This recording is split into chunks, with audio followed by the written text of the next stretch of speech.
Makapaghawan nga. Hindi pa kumpleto ang aking feeling sa umaga. Hanggat hindi pa ako nakakapaghawan ng damo. Yun ang feeling ko. So, samahan niyo ako. Ayan. May bisita si Tiny House mamayang gabi until Friday.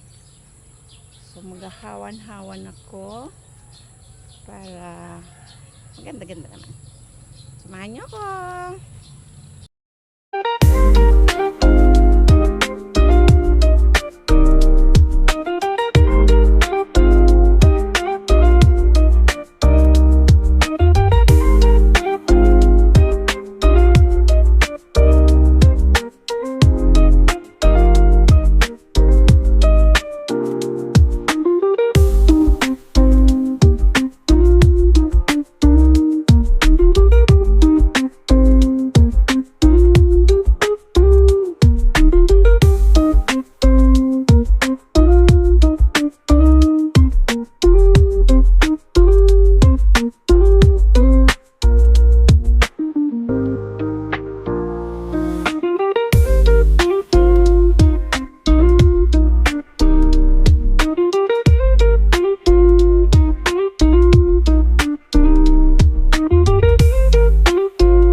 Hindi ko kaya maghawa ng matagal. Medyo nahihilo ako.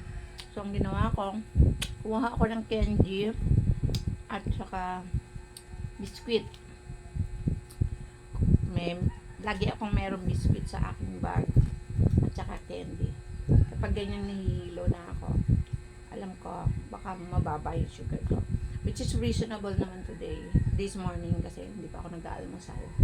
Kumain ako ng mulberry. So, may tendency mababa ang sugar. Kaya, medyo nahihilo. So, I stop.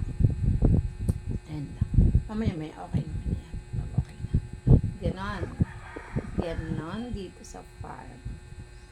Busy-busyhan. Pero, kailangan wala kang amo. Sarili mo lang para you can stop. And, pakiramdaman mo yung sarili mo. So, yun ang gusto ko dito sa farm. Me, myself, only me, mine. Subscribe and share. Follow me in butang na pinto. Mother Korea.